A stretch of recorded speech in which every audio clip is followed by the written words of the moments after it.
Sertifikasi profesi wajib dimiliki siswa SMK sebelum menyelesaikan pendidikan selama 3 tahun di sekolah.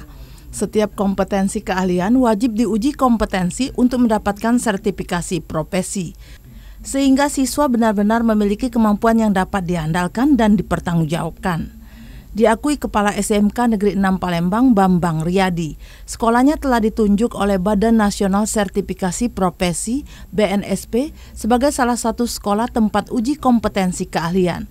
Mengingat para guru di SMK Negeri 6 telah memiliki asesor yang berkualitas, setiap siswa masing-masing jurusan akan diuji kompetensi seperti jurusan tata boga.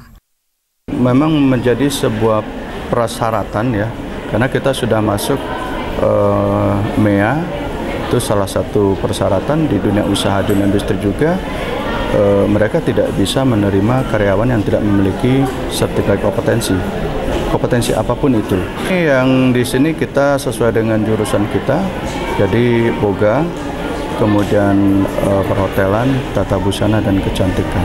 Yang pertama pastinya rasa Bu ya, rasa sama imajinasi. Sebab dalam dunia boga itu, imajinasi dengan rasa itu nomor penting pertama.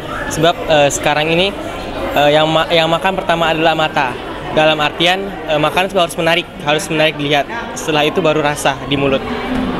Dengan memiliki sertifikasi profesi ini, siswa akan lebih mudah bersaing di dunia usaha dan dunia industri dengan kompetensi keahlian yang dimiliki, sehingga para lulusan SMK siap bersaing dan mampu menciptakan lapangan kerja secara mandiri. Tim Liputan TVRI Sumatera Selatan melaporkan.